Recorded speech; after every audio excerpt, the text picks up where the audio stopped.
et de nous approfondir en toi. Tu es mon rocher, mon appui. Si je vis, c'est pour toi. C'est toi l'essence et le socle de notre vie.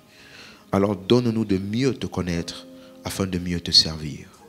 Au nom de Jésus-Christ. Amen. Donc nous parlons en ce moment, dans la deuxième partie, du croyant et ses relations. Alléluia. Et je pense qu'on a vraiment parcouru beaucoup déjà jusqu'à maintenant. On est à la partie 18 aujourd'hui. J'espère que ça bénit quelqu'un. Hein? Parce que ta vie ne peut jamais aller plus loin que tes relations. Jamais. Tu peux progresser ou régresser en fonction des personnes autour de toi et de ce que tu fais de ces personnes. Donc c'est pour cela qu'en parlant des relations, on a expliqué qu'il est d'abord déjà important de comprendre qui tu es. Alléluia. Parce que la Bible dit 2 personnes marchent-elles ensemble sans s'accorder.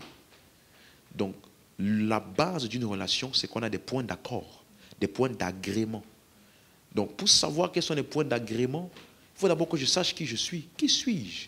Et la Bible dit dans 2 Corinthiens 5, verset 17, si quelqu'un est en Christ, il est une nouvelle créature. Les choses anciennes sont passées. Voici toutes choses sont devenues nouvelles. Donc, cette nouvelle créature que nous sommes devenus par la foi en l'évangile de Christ a fait de Dieu non seulement notre Père, mais aussi notre Seigneur. Donc, il n'est pas que le Sauveur, il est également le Seigneur. Donc, ça veut dire c'est désormais lui qui tient et dirige nos vies. Amen. Donc, il est le Seigneur même dans nos relations. C'est pourquoi on prend le temps d'expliquer plusieurs concepts avec plus d'emphase dans les épîtres, parce que les épîtres sont l'album de famille de la nouvelle création. Amen. Quand tu es né de nouveau, il n'y a pas ça dans l'Ancien Testament, la nouvelle création en Christ. Alléluia. Donc, c'est pour cela que quand tu nais de nouveau, la Bible dit que tu as été baptisé en Christ. Dans un même esprit. Donc, c'est la nouvelle naissance, le Saint-Esprit t'a plongé dans le corps de Christ. Tu peux voir ça dans 1 Corinthiens 12, verset 13. Il dit, nous tous qui avons été baptisés dans un seul esprit pour former un seul corps. Un autre texte dit, Galates 3, 27, vous tous qui avez été baptisés en Christ, vous avez revêtu Christ. Donc quand on dit quelqu'un qui est en Christ, c'est quelqu'un qui est dans le corps de Christ, qui est uni à Christ par la nouvelle naissance. Amen, amen. Et donc, pour cette personne-là, on dit maintenant désormais que tu vis selon l'Esprit. Ça veut dire la vie qui t'anime, c'est l'Esprit de Dieu. Donc si tu vis selon l'Esprit, alors tu dois marcher selon l'Esprit. Donc la nouvelle nature qui est l'Esprit de Dieu en toi doit maintenant être vue dans ta conduite. Donc tu vis selon l'Esprit et maintenant tu marches selon l'Esprit. Quelqu'un suit? Quelqu'un comprend ce que j'explique? Regardez un texte, Romains 8, verset 9, il nous dit, qui parle de la nouvelle création. Vous savez qu'il y a des chrétiens qui, aussi basiques que ça soit, n'ont pas cette connaissance. Aussi simple qu'elle soit, juste d'être que je suis né de nouveau. Et qu'est-ce que ça veut dire? C'est important de comprendre que tu n'es plus la même personne. Romains 8, verset 9 nous dit, pour vous, vous ne vivez pas selon la chair, mais selon l'esprit. Dis avec moi, je ne vis pas selon la chair, je vis selon l'esprit. Ici, on ne parle pas de ta conduite, hein. On ne parle pas de ta marche. Il dit, vous ne vivez pas selon la chair, mais selon l'esprit, si du moins l'Esprit de Dieu habite en vous. Donc si tu as l'Esprit de Dieu en toi, tu vis selon l'Esprit. Ça veut dire ta nouvelle vie, la nature, la vie qui t'anime, c'est la vie de l'Esprit. Ok? Donc tu es né de l'Esprit. C'est ça, vivre selon l'Esprit, c'est la naissance, la vie que tu as eue. Ce que tu es devenu là est par l'Esprit. Donc tu vis par l'Esprit. Amen, amen. Et maintenant, la suite, il dit, si quelqu'un n'a pas l'Esprit de Christ, il ne lui appartient pas. Verset 10, si Christ est en vous, le corps, il est vrai, mort à cause du péché, mais l'esprit est vie à cause de la justice. Donc, c'est l'Esprit de Dieu qui t'a donné naissance, tu es né de l'Esprit, et ta nature est celle de l'Esprit de Dieu. Donc, comme tu as la nature de l'Esprit de Dieu, maintenant, marche selon cette nature. Marche selon cette nature. Donc, tu es une nouvelle personne. Là-bas. Amen. Suivez-moi, suivez-moi. Tu marches selon ta nouvelle nature. La nature de l'esprit. Quelqu'un me suit? Voici un autre. Donc, quand tu lis par exemple Ézéchiel 36, verset 26, 27, il dit, je mettrai en vous un esprit nouveau. Je vous donnerai un nouveau cœur. J'enlèverai le cœur de pierre. Je mettrai un cœur de chair. Je mettrai en vous un esprit nouveau. Je mettrai mon esprit. Donc, c'était une prophétie. C'était une promesse qui annonçait la nouvelle création. Les hommes dans lesquels l'esprit de Dieu habiterait.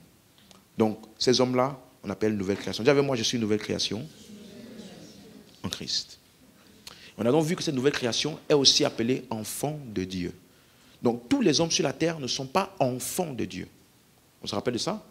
Et on voit ça dans Romains 8, toujours, verset 29. Romains 8, verset 29. Il dit,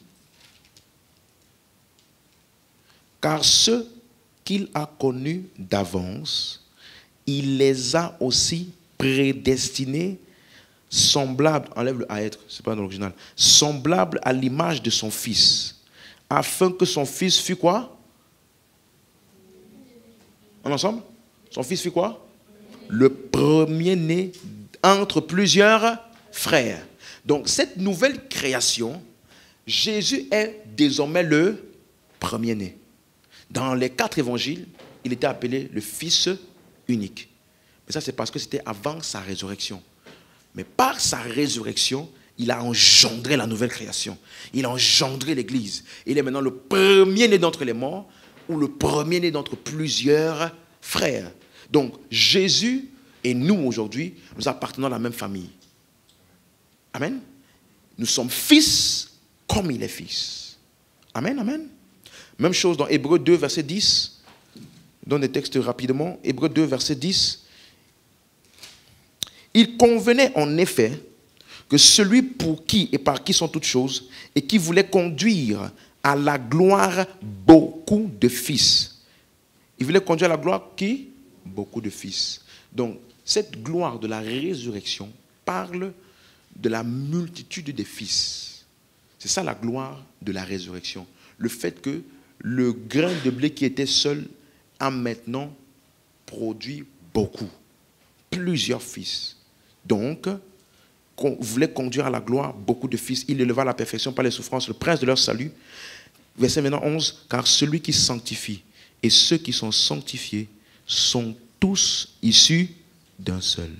C'est pourquoi il n'a pas honte de les appeler frères. Il n'a pas honte de quoi?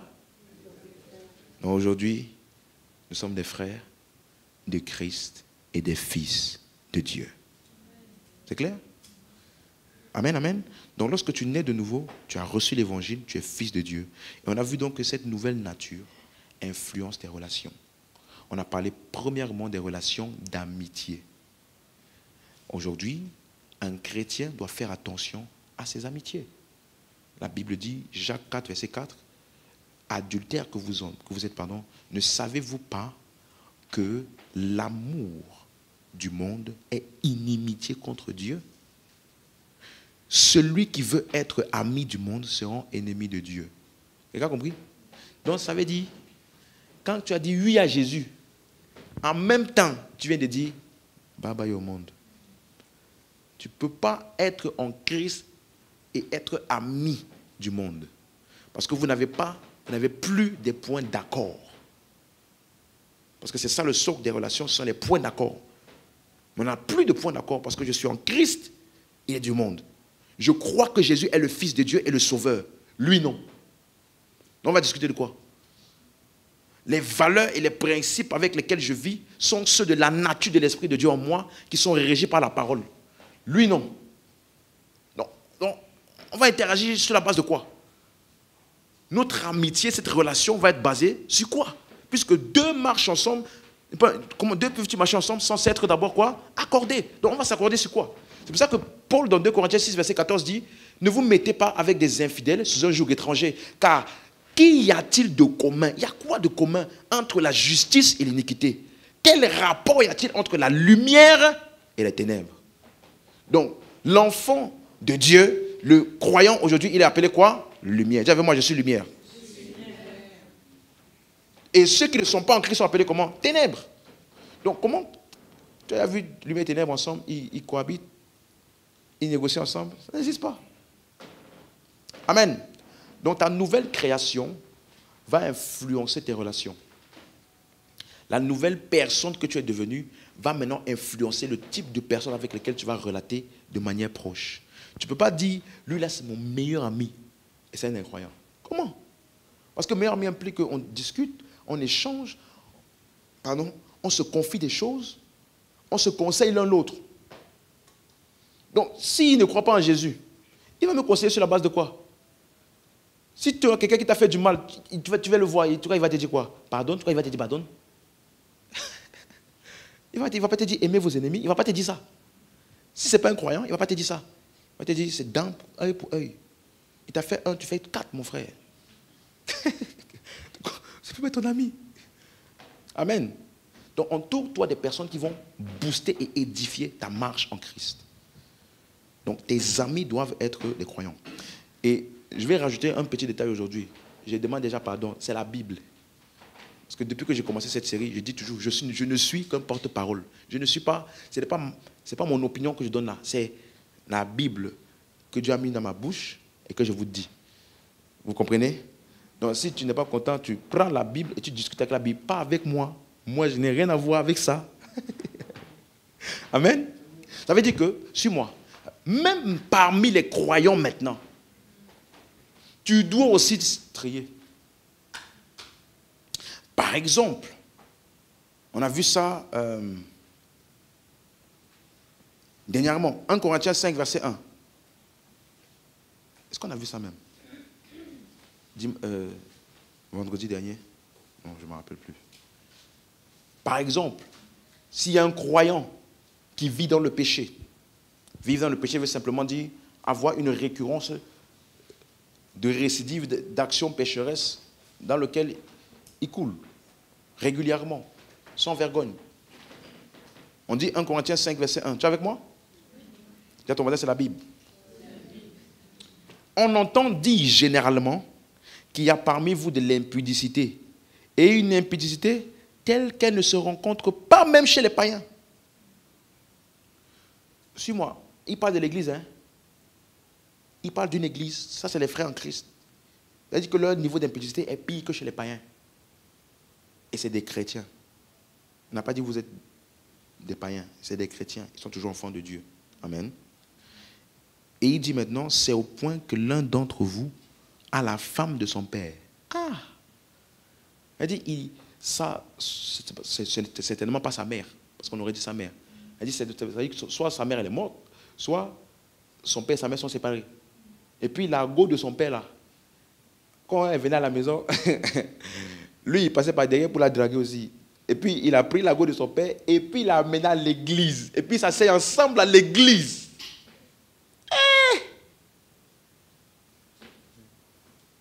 Tu vois le niveau? Ça c'est le haut niveau. Et le verset 2 dit, et vous êtes enflés d'orgueil, et vous n'avez pas été plutôt dans l'affliction, afin que celui qui a commis cet acte fût quoi? Donc dis plus fort, comme ça je veux voir si c'est dans ta Bible aussi. Donc que la personne qui a fait ça soit quoi? Ôté du milieu de vous. Quelqu'un a la version second 21? Soit exclu du milieu de vous. Donc il y a un genre de frère là. On doit l'ôter, l'écarter de l'assemblée. C'est biblique. C'est pour ça que j'ai dit au début, c'est la Bible. Pourquoi? Parce qu'il y a des personnes, en relatant avec elles, tu es considéré comme cautionnant sa conduite. Regarde ce qu'il dit au verset 11. Il choque encore plus. Verset 11. Il dit, maintenant, non, commençons au verset... Attendez, un instant. Commençons au verset 9. Je vous ai écrit dans ma lettre de ne pas avoir de relation avec les impudiques. Tout le monde a lu ça? Non pas d'une manière absolue avec les impudiques de ce monde, c'est clair. Et avec les ravisseurs, tout ça, tout ça. Autrement, il vous faudra sortir du monde. Donc, dans ton travail, tu ne vas pas vérifier qui est impudique, qui n'est pas impudique. Ça, c'est pas ton problème. C'est ton travail, dans ton lieu de travail, ce genre d'endroit. Par contre, il dit, mais c'est 11. Maintenant, ce que je vous ai écrit, c'est de ne pas avoir de relation avec quelqu'un qui, se nommant frère, est impudique, cupide, idolâtre, outrageux, ivrogne, ravisseur. De ne même pas manger avec un tel homme. Quelqu'un comprend? Mais la grâce de Dieu accepte tout le monde. La grâce de Dieu. C'est la grâce de Dieu comme ça. Parce que cette action est la meilleure manière de l'aider à se repentir. Tu manges avec lui, tu fais tout avec lui, il va penser que tu cautionnes sa conduite là. Donc Paul dit, lui là, il faut l'écarter. Il ne faut pas traîner avec lui. Il ne faut pas. Amen. Non, lis. Hein. Si tu n'es pas sûr, retiens le verset comme ça à la maison, tu vas bien relire. Parce que la façon dont c'était me regarde là. Ce n'est pas moi qui ai écrit, c'est écrit. Amen. Hein? Autre type de personne. Autre type de personne. Un chrétien qui a l'amour de l'argent. Ça, je crois que j'ai parlé de ça vendredi. Un chrétien qui a l'amour de l'argent. C'est-à-dire, il vit, il est prêt à tout pour l'argent. Il ne peut pas faire une conversation avec lui sans qu'il parle de l'argent. L'argent. Et il se compromet pour l'argent. 1 Timothée 6, verset 3 nous dit, si quelqu'un enseigne une autre doctrine, je suis en train de lire la version seconde 21, si quelqu'un enseigne une autre doctrine et ne s'attache pas aux saines paroles de notre Seigneur Jésus et à l'enseignement qui est conforme à la piété,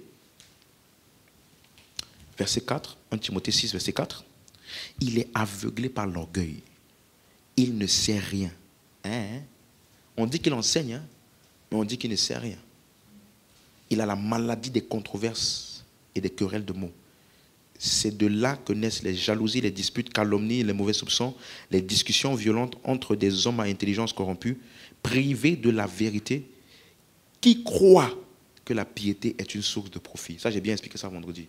Des gens qui utilisent la vie chrétienne comme étant un moyen de tirer du profit. Viens à Christ, tu auras beaucoup d'argent. Viens à Christ, tu vas te marier. Ils pensent que la vie avec Dieu, là, c'est un moyen pour le profit. Je te dis que quand tu as ce genre de pensée, tu ne peux jamais comprendre la Bible. Jamais. Parce que tout ce que tu vas lire, tu vas voir en ça un moyen. Qu'est-ce que je peux tirer comme gain dans ce que je veux comprendre là? On dit ils ont l'intelligence corrompue, ils sont privés de la vérité. J'ai dit les enseignements qui disent aux gens, viens donner, ça va multiplier par 100 000. Ce n'est pas de Dieu. Il n'y a aucun verset qui dit ça. Tous les gens qui ont suivi Jésus n'étaient pas riches. Quelqu'un me suit? Donc la piété là n'est pas une source de profit. Et la suite, qu'est-ce qu'il dit? Éloigne-toi de telle personne.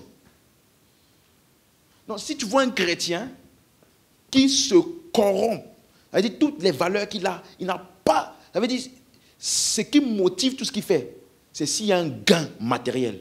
Éloigne-toi de telle personne. Éloigne-toi de telle personne. Quelqu'un me comprend? C'est parce que ça va finir par t'affecter. Tôt ou tard. Autre type de personnes, ceux qui n'obéissent pas à la parole, ou plutôt ceux qui ont des comportements rebelles. Je ne parle pas de quelqu'un qui a péché une fois, non, je ne parle pas de ça. Mais je parle de quelqu'un qui n'a plus de respect pour les instructions de la parole. C'est-à-dire la parole de Dieu dit des choses, mais il fait le contraire et puis il est tranquille avec ça. Non. Ça, ce n'est pas un bon type de compagnie. Parce que ton système d'honneur et de valorisation de la parole va être affecté en traînant avec cette personne. Tu vas remarquer, il y a des gens, si tu traînes trop avec eux, ils connaissent la parole. Hein. Ouais, c'est vrai que la Bible dit ça, mais bon, je ne fais pas. Hein. Ouais, c'est vrai que la Bible dit ça.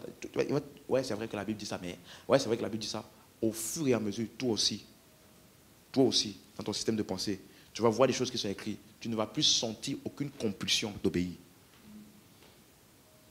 Oui. Vous comprenez? Donc, tu grandis, tu progresses ou régresses en fonction de tes relations. J'ai juste à voir quels sont les types de personnes autour de toi. Je peux te dire si dans 2 mois tu vas progresser ou pas. Quelqu'un me suit? Donc, Paul dit par exemple dans Romains 16, donc les personnes qui sont rebelles ou qui n'obéissent pas aux enseignements, par exemple Romains 16, verset 17. Romains 16, verset 17. Il dit, je vous exhorte, frères, à prendre garde à ceux qui causent des divisions et des scandales au préjudice de l'enseignement que vous avez reçu. Tu as lu ça? Ceux qui causent des divisions et des scandales au préjudice de l'enseignement que vous avez reçu. Donc ça veut dire que ce sont des personnes, quand on dit division, ça veut dire deux visions, dissociation de vision et de perception. Ça veut dire entre ce qu'on t'enseigne et ce qu'eux ils disent, c'est le contraire. Ils causent des divisions. Elle dit, quand tu finis de parler avec eux là, tu ne sais plus si ce qu'on t'a dit à l'église est vrai ou pas. Ceux qui causent des divisions au préjudice de l'enseignement que vous avez reçu. Qu'est-ce qu'il dit après? Éloignez-vous d'eux. C'est tout. Amen. Il y a des gens pour lesquels, lui, il prie pour eux, mais à distance. Hein? Prie pour eux, mais à distance. Parce que la proximité, n'oublie pas, les mauvaises compagnies corrompent les bonnes mœurs. Ça veut dire, peu importe comment tu es bien intentionné, tu es bien résolu dans le bon sens, si tu traînes avec eux, ils vont te corrompre. Et ce verset dit, ne vous y trompez pas. Il y a des gens qui vont dans ça, et puis ils espèrent que ça ne va pas les affecter. Frère, quelqu'un me comprend? Donc, ton progrès ou ton avancement ou ton régressement, je peux le jauger à tes relations, même parmi les croyants. Quelqu'un qui remet en question ce que tu as appris, les enseignements que tu as entendus, et tu continues de traiter proche avec lui, tu vas voir que l'effet de ce que tu entends dans ton cœur va régresser. Tu ne vas plus recevoir comme tu recevais. Quelqu'un a pollué ton système de pensée en remettant en question régulièrement ce que tu entends et tu traînes avec lui. Quelqu'un me comprend? C'est pour ça que Paul dit, éloignez-vous d'eux. Amen, amen. Ça, c'est la sagesse de Dieu. Hein? Parce que tout croyant est appelé à être exemplaire. Et regardez ce que Paul dit à Timothée dans 1 Timothée 4, verset 12. Il dit, dans 1 Timothée 4, verset 12, il dit,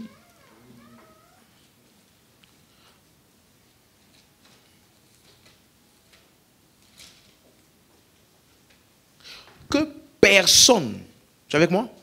1 Timothée 4, 12. Que personne ne méprise quoi? Tout le monde est ouvert? Que personne ne méprise ta jeunesse. Mais soit quoi? Un modèle pour les fidèles en parole, conduite, charité, foi, pureté. Donc s'il y a un croyant que tu vois qui n'est pas exemplaire envers d'autres croyants et qui n'est pas prédisposé à changer, parce qu'on est tous en amélioration, hein, on est d'accord, hein? Il n'y a personne ici qui est déjà arrivé.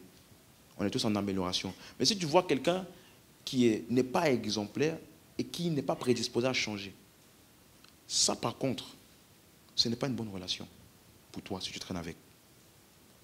Quelqu'un me suit? Par contre, il ne faut pas le traiter comme un ennemi. C'est ce que la Bible dit.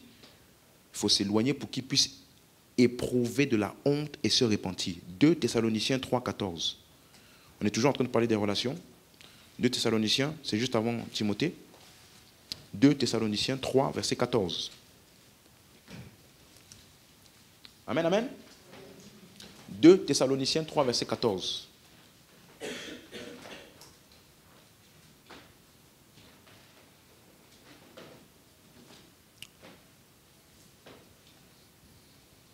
C'est bon? C'est bon?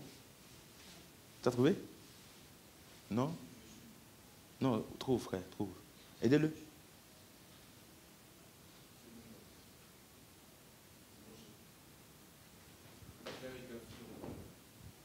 Ouvre. Ça va t'aider.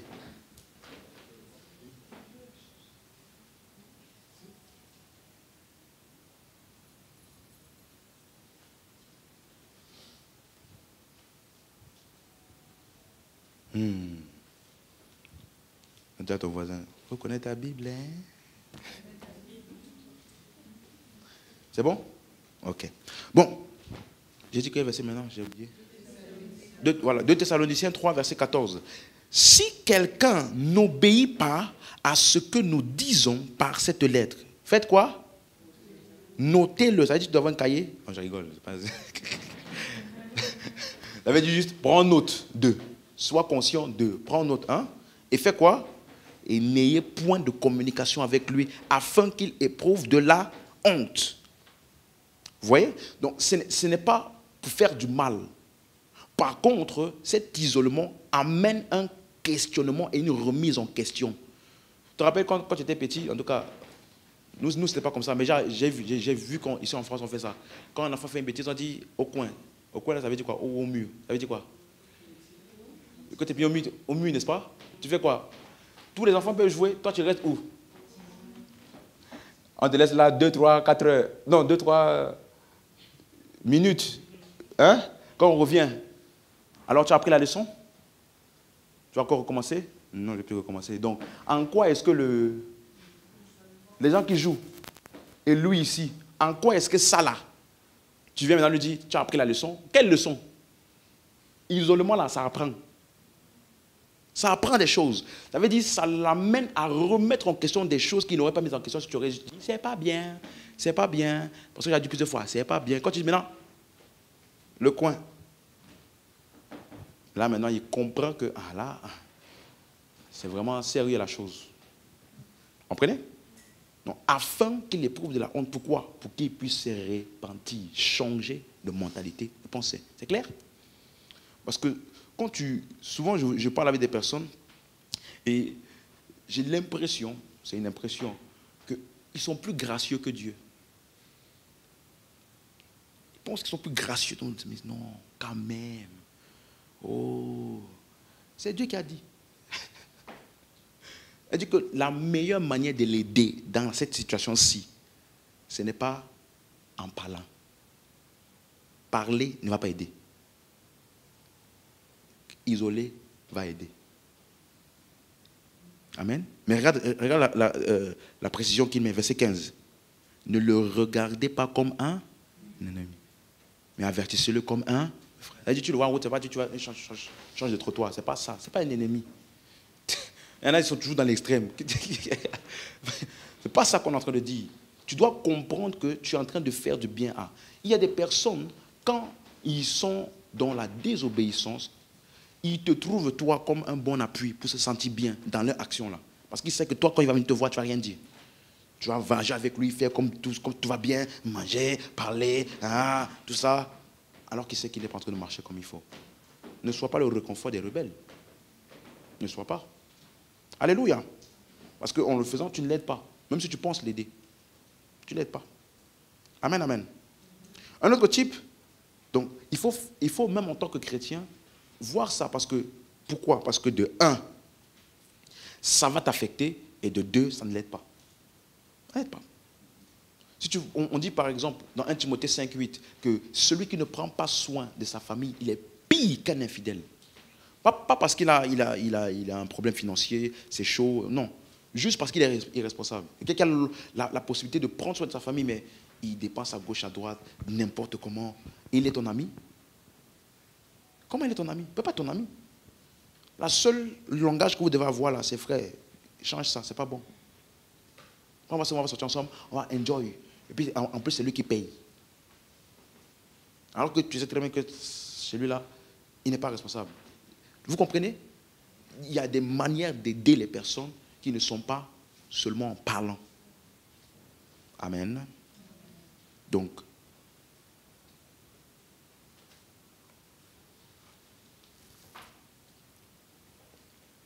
on appelle des amitiés. Amen. On a parlé aussi du mariage. On a dit qu'un chrétien ne peut pas se marier avec un incroyant. Non, ça n'existe pas dans la Bible. Il dit dans 1 Corinthiens 7, verset 39, qu'une femme, elle est liée à son mari aussi longtemps qu'il est en vie. Mais s'il meurt, elle est libre de se marier à qui elle veut, seulement que ce soit dans le Seigneur. Donc tu es libre. Et dans le Seigneur. C'est clair? Donc tu ne peux pas dire oui à un incroyant. Comment? Comment il a même d'abord fait pour espérer que c'était possible? Comment? Amen. Et après on a parlé des responsabilités du mari et de l'épouse, n'est-ce pas? En fait, si tu suis bien la chronologie, tu vas voir que Éphésiens 5, du verset 22 à 32, et Éphésiens 6, puis Colossiens 3, verset 18 jusqu'au verset 24 à 25, c'est la vie de famille décrite dans les épîtres. Parce qu'on a parlé du mariage, on a parlé des devoirs des enfants envers les parents. Un enfant chrétien ne peut pas manquer de respect à ses parents. On dit, enfants, obéissez à vos parents. Donc, tant que tu vis chez eux, tu dois obéir. Si tu ne vis plus sous leur tutelle, tu leur dois quoi? Honneur. Honore ton père et ta mère. Donc tu dois honorer tes parents. Peu importe ce qu'ils t'ont fait. Tu dois quoi? Honorer. Même chose, le devoir des parents envers les enfants. Éduquer, prendre soin selon le Seigneur. Alléluia. Tout ça, tu vas le voir partout. Donc, c'est pour ça que nous, en tant que chrétiens, on ne prend pas notre modèle du monde. Ça, c'est vraiment important. La Bible dit, ne vous conformez pas au siècle présent. J'écoutais encore une émission une fois, et c'était une femme, je pense qu'elle était antillaise ou je ne sais plus quel pays d'Afrique. C'était une émission où ils avaient invité plein de femmes, et puis elles racontaient leur quotidien. Cette femme, elle a dit, ouais, moi je m'occupe de mon mari, dès qu'il rentre, je lui masse les pieds, je prends soin de lui, je fais à manger et tout. Et ils ont dit, quoi? Comment? Mais t'es une ménagère ou quoi? Quoi? Et ça c'est ton émission favorite. Tu vas avoir du mal. Hein? Tu me suis? La Bible ne s'adapte pas à ta culture. La parole de Dieu est la parole de Dieu. La femme, la responsabilité d'une femme dans son mariage, c'est la soumission. Soumission. Donc, une femme, elle est soumise à son mari. Une femme chrétienne, hein, soumise à son mari. Une femme chrétienne ne parle pas et ne débat pas, ne fait pas argument contre argument avec son mari. Ça n'existe pas. Pourquoi? Femmes, soyez soumises à vos maris comme Christ, comme l'Église est soumise à qui? Toi, tu fais argument avec Christ? Tu fais argument? Dis, oh mon Seigneur. C'est comme ça aussi que tu as parlé à ton mari. Oui. Tu vois, non? Ça, ce n'est pas démodé. Hein? Quelqu'un disait une fois, on n'est plus au Moyen-Âge. Oui, c'est la Bible. TikTok n'est pas la Bible. M'as suivi? Netflix, Instagram n'est pas la sagesse de Dieu. Et pour te montrer à quel point c'est vraiment la sagesse de Dieu, toutes ces femmes qui ont ces genre de mentalité-là, demandez combien de mariages elles ont. Combien de temps tiennent-ils dans les relations? Comment on peut s'entêter avec quelque chose de pas bon en espérant que les résultats soient bons? Le nombre de divorces aujourd'hui, par rapport il y a 50 ans, pas le temps de temps, il y a 50 ans là, c'est-à-dire le temps de nos parents là. Va faire des recherches, tu vas te rendre compte. Tu vois, non? Donc je suis pour les droits des femmes. Woman power, woman power, woman power. Oui, la femme peut aussi investir, business woman, tout ça là. Très bien. Mais dès que ça rentre dans ton foyer, oublie. Oublie woman power. Quelqu'un me comprend? Parce que c'est woman power dans le foyer là qui a tout gâté. À l'extérieur, c'est très bien. Les femmes ont innové, inventé des choses, monté des grades, avoir plus d'accès. C'est très bien. Ça, vraiment, c'est à féliciter. Mais le problème, c'est quand maintenant, ça va venir rentrer dans le mariage. Woman power aussi. Mon mari, woman power. Je fais lundi, tu fais mardi, d'accord? Mardi, après, c'est ton tour, c'est mercredi. Mon tour, c'est jeudi. Ok, il n'y a pas de souci. Quelqu'un me comprend? Quelqu'un comprend ce que j'explique? C'est important. De la même manière, on a parlé du mari chrétien aussi. Le mari chrétien, hein? Mari chrétien, c'est un gros charge comme ça sur toi. Tu dois aimer ta femme, connaître, tolérer, pardonner, ne pas t'aigrir, t'assurer de respecter, de comprendre. Tout ça là, c'est pour toi. Et prendre soin financièrement. Ça veut dire que tu dois t'assurer, avec la beauté et la gloire de ta femme là, est sur toi. Ça veut dire que même si avant de te connaître, elle n'était pas très... dès qu'elle va avec toi, tu as la responsabilité de la faire shine. Parce qu'il y a plusieurs types de circonstances qui peuvent faire qu'une femme se retrouve pas très attirante à cause de ce qu'elle a subi ou bien c'est chaud. Mais si toi, tu décides de la marier, tu es en train de dire, quel que soit ce que tu vivais avant, je prends en charge.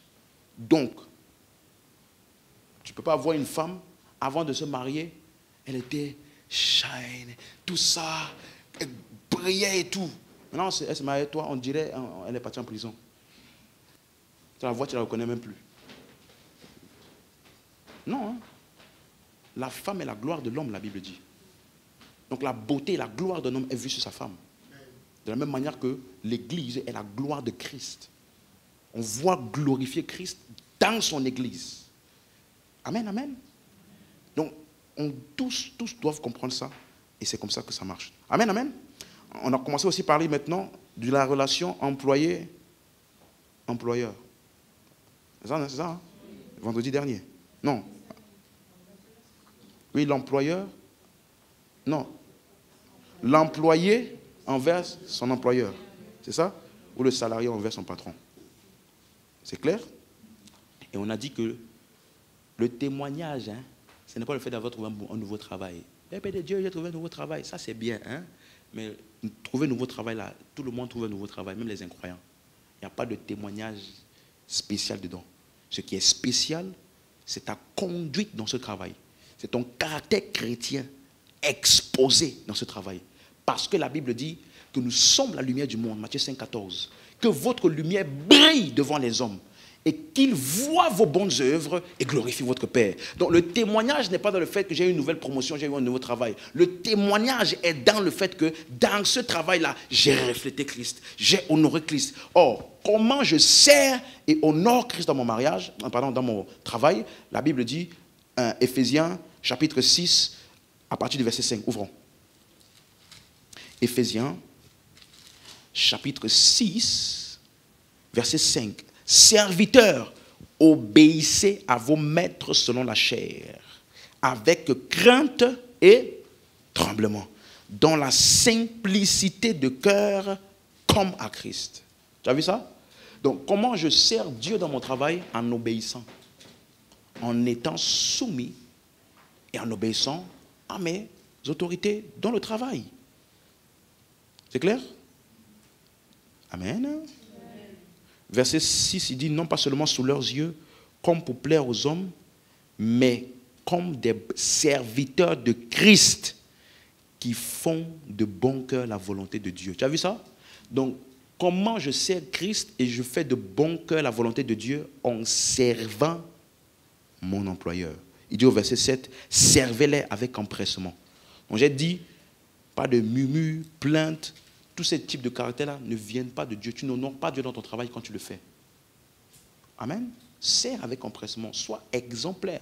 En faisant ça, tu fais la volonté de Dieu dans ton travail. C'est comme ça que tu sais. Donc, si tu es, j'ai déjà dit la dernière fois, si tu es enseignant, tu es un enseignant serviteur de Dieu. N'oublie pas ça. Donc, tu sers Dieu là-bas. Tu es le représentant de Dieu, sa nature, sa vie, son caractère, dans cet endroit-là, où certainement les gens tout autour sont dans les ténèbres, dans la manière dont ils vivent. Tu dois refléter Christ. Et on a vu même que si ça doit t'emmener des persécutions, ça glorifie Dieu. Clair?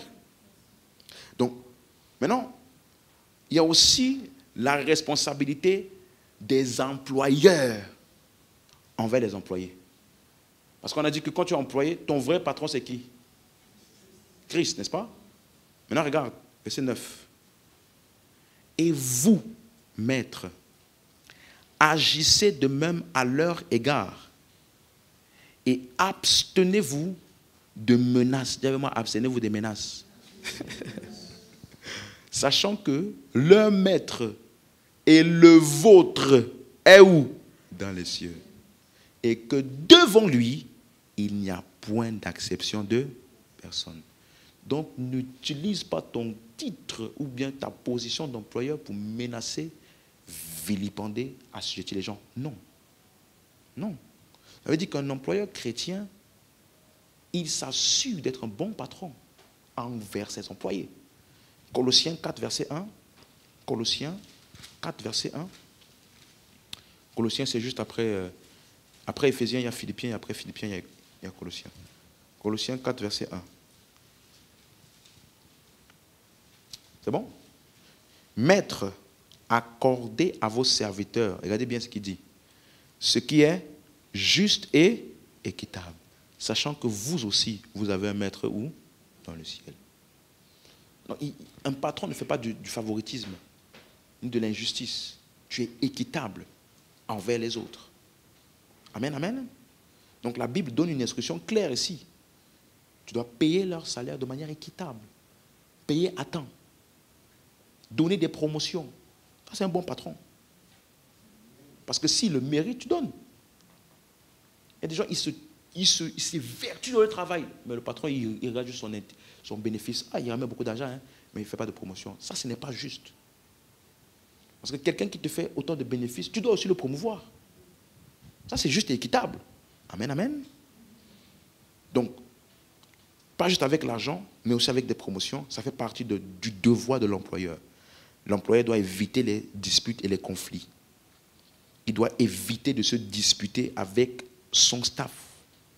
Tout chrétien d'abord doit éviter les conflits, dans tous les cas, et les disputes. Mais Dieu est contre les patrons oppressifs et tyranniques. Tu ne dois pas être un genre de patron où, dès que tu entres, tout le monde tremble. Tout le monde essaie de se mettre... Non. Mais le patron est toujours fâché. Toujours. Il n'y a jamais un moment où il sourit avec eux, où il félicite. Jamais. Toujours visage fâché. Toujours visage fâché. Tu sais, j'ai lu un passage un jour. Laisse-moi donner le passage. Proverbe 21, verset 29. Si quelqu'un a la version King James en français, ça là, ça va aider quelqu'un. Proverbe 21, verset 29. Proverbe 21, verset 29.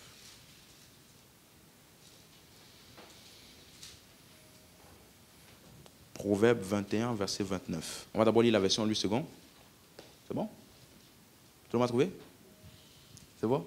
Ok. Le méchant prend un air comment?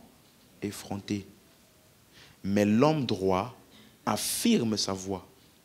Quand on dit le méchant prend un air effronté, ça veut dire quoi un air effronté? Ce n'est pas bien traduit. Quelqu'un a la version King James en français? Dis ça plus fort. Le méchant fait quoi? Le méchant endurcit son visage. On dit que tu le visage endurci là. On dit que tu es méchant. Méchant. Il endurcit son visage. Tout le temps que tu le vois. Pas même un sourire. Pas même un message d'encouragement. Dès qu'on te voit dans le bureau, on sait déjà que tu vas faire Il y a la place pour la correction, mais aussi la place pour les encouragements. Ou bien, il y a une place pour vous dire que c'est bien fait. Hein? Je suis le visage, c'est méchant. Donc, la Bible dit aussi, il ne doit pas faire de menaces. Il ne doit pas être tyrannique. Il ne doit pas faire de menaces. Amen. Parce que, en tant que patron, peu importe les employés que tu as, tu es chrétien. Cette série, c'est vraiment pour vous montrer à quel point on est chrétien partout. Peu importe le statut que tu as, que tu sois employé, que tu sois employeur, que tu sois patron, que tu sois entrepreneur, tu es d'abord chrétien. Donc ta condition ne doit pas déterminer tes valeurs. Si tout le monde se compromet, toi non. Quelqu'un comprend? Pas un patron tyrannique. Même Dieu, lui-même, Dieu, le créateur du ciel et de la terre, quand il s'est fait homme, il n'était pas tyrannique. Imagine si il marchait comme ça tout le temps. Puis il dit, laissez venir à moi les enfants. Quel enfant allait venir? Quel enfant allait venir? Mais il disait, je suis le chemin, la vérité, la vie. La vie là, ça ne m'intéresse pas. Hein. Le chemin, la vie là, ça ressemble à ça. Hein. Quelqu'un me suit? Non. Au contraire. On l'a frappé même, il n'a pas réagi. Quelqu'un comprend? C'est pour cela qu'un patron évitait les conflits avec les employés. Si tu lis l'Ancien Testament dans Genèse 13, tu vas voir qu'il y a eu un moment donné, quand Abraham, il a commencé à avoir des conflits entre les bergers d'Abraham, les serviteurs d'Abraham et les serviteurs de Lot. Et quand il y a eu ce conflit, c'est Abraham qui est venu vers Lot pour dire, nous sommes frères. Regarde bien la phrase. Nous sommes frères. Il n'est pas bon qu'il y ait des disputes entre nous. Voici tout le territoire. Choisis où tu veux. et va. Qu'est-ce qu'il vient de faire? Éviter les conflits. Choisis le territoire où tu veux. Mais tu sais quoi? L'autre, au lieu de comprendre que quand je suis parti de là où nous étions là, je n'étais rien. C'est avec lui que je suis devenu ce que je suis devenu. Mais il dit non, non. Sodome et Gomorrhe là, ça a l'air vert, bien, il est parti là-bas. Qu'est-ce qui s'est passé par la suite? Quand il a fallu avoir la pluie de feu pour que ça soit détruit, Dieu est venu chercher qui? Abraham. Pour secourir qui? Lot. Il n'a pas dit lui là, l'ingrat là, il n'a qu'à mourir là-bas. Il n'a pas dit ça. Vous me suivez? Il a été secouru. Même chose quand Lot a été capturé. Lui, sa femme, ses biens, ils ont tous été capturés. Qui est parti les chercher? Abraham. Vous me suivez? Parce que c'est à Abraham que Dieu avait donné ce territoire-là. Donc, il faut éviter les conflits. Amen? Il faut éviter. Un homme béni, qui sait qu'il est béni, ne se bat pas avec les gens pour l'argent. Il ne va pas réduire sa dignité pour l'argent. Tu vas te réduire à faire des trucs bizarres, des complots, des coups bas, juste pour l'argent. Non. Ta dignité vaut mieux que l'argent. Tu es avec moi? Amen, amen. C'est clair? Donc, à partir de vendredi, on va parler maintenant de la relation entre toi et ton pays.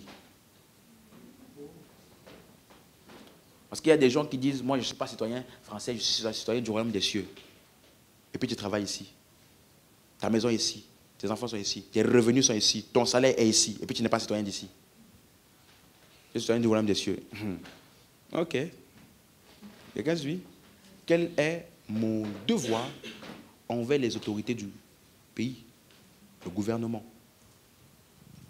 Est-ce qu'un chrétien peut aller manifester? C'est une question, je ne vais pas répondre aujourd'hui. Réfléchis. Est-ce qu'un chrétien peut aller manifester avec des pancartes? Gilet jaune. Quoi, gilet jaune? Refusons. Yeah, on bloque les routes. On bloque les passages. Est-ce qu'un chrétien a le droit de faire ça? Quelqu'un a la réponse? Hein?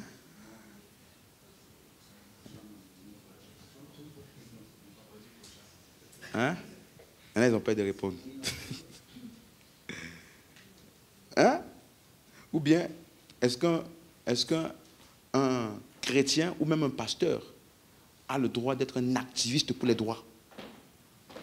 Aller revendiquer pour les droits. Ça, c'est pas normal. On va aller... tu connais comment il s'appelle? Hein? C'est qui CGT? Mais est-ce que c'est des chrétiens? Moi, je parle de... Est-ce qu'un chrétien peut... Vous connaissez Martin? Il a milité, n'est-ce pas? Attends, mais c'est un pasteur. Est-ce qu'un chrétien peut faire ça même? Est-ce qu'il peut être l'auteur d'une insurrection? Il y en a, ils font comme ça, mais ils ne disent pas avec la bouche. Hein. On va répondre. Tu me suis? Tu vois, c'est pour ça que je t'ai dit que la parole de Dieu est la sagesse de Dieu pour notre vie. Chaque situation dans laquelle nous nous trouvons, il y a la sagesse de Dieu dedans. Mais le point majeur de tout, c'est celui-ci. Tu es chrétien. Tu es une nouvelle créature. Donc, quels que soient les environnements, les situations dans lesquelles tu vas te trouver, c'est le caractère chrétien et le fruit de l'esprit qui te domine. Donc, tous les enseignements que je donne, c'est comment ça se manifeste, ce caractère-là chrétien, dans ton mariage, dans ton travail, dans tes amitiés. Vous me suivez? Dans ton église. Tout ça est important. Parce que nous sommes nés de l'esprit et la parole de Dieu est l'autorité finale de notre vie. Nous sommes nés de la parole. Dis avec moi, je suis né de la parole. Nous sommes nés de la parole. C'est la parole, par la parole que nous avons été engendrés. Donc ça veut dire que nous vivons naturellement selon la parole. La parole, quand je lis la parole, je ne suis pas en train de lire des choses auxquelles j'essaye d'obéir. Je suis en train de lire un miroir de ce à quoi je suis censé faire. Vous me suivez? C'est ça la parole. Parce que je suis né de ça. Je ne m'efforce pas d'obéir. Je vis ça. La capacité d'obéir à ça est déjà en moi. La capacité de marcher selon la parole est déjà en moi. Quelqu'un me suit? Lève-toi, lève-toi. On va faire quelques déclarations rapidement. C'est clair? Amen.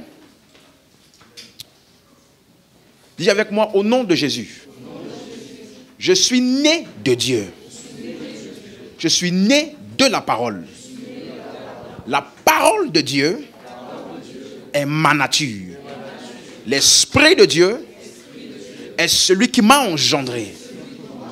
Je suis né de l'Esprit et né de la parole. Alors, je marche naturellement et aisément selon la parole. Quand je lis les Écritures, j'obéis et je marche naturellement. La parole de Dieu est la sagesse de Dieu qui dirige ma vie, mes choix, mes décisions, mes relations. Je suis enfant de Dieu, né de Dieu. Et sa semence demeure en moi. Au nom de Jésus-Christ, amen. Dis encore ceci. Dans mon système de pensée, il n'y a aucun faux raisonnement. Je n'entretiens aucune forteresse ou raisonnement qui est résistant à la parole. Je reçois avec douceur la parole qui a été implantée et je marche et mets en pratique la parole de Dieu naturellement. C'est mon partage et ça ne peut pas être autrement. Au nom de Jésus, amen. Alléluia. Tu vas juste rendre grâce à Dieu pour cette parole, pour le repositionnement dans ton système de pensée qui a été généré par ça, pour ton intelligence renouvelée et pour la faculté d'obéir. Merci Père pour la révélation de ta parole. Merci pour la sagesse de Dieu. Au nom de Jésus-Christ, amen. Je prie et je déclare que dans cette semaine encore qui commence, tu vis des expériences encore plus grandes. Je déclare que le feu de la prière est activé à nouveau. Tes temps de prière vont être caractérisés par un feu. Tu vas déterminer l'heure de commencer, tu ne vas pas savoir l'heure pour finir. Parce que le feu de l'esprit va te saisir. Alors que tu pries cette semaine, je déclare que tes yeux voient, tes oreilles entendent et tu opères surnaturellement. En cette semaine, je déclare que dimanche prochain, tu reviens ici avec un témoignage des événements surnaturels qui te sont arrivés. Des miracles que tu as opérés et aussi des miracles que tu as reçus. Par la puissance de Dieu, je déclare que tes yeux spirituels et tes oreilles sont aiguisés.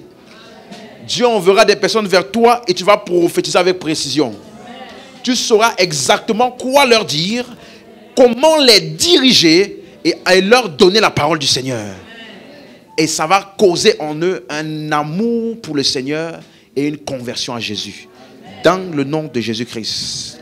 Je prie également pour ta semaine, quels que soient les domaines dans lesquels tu avais besoin d'une intervention.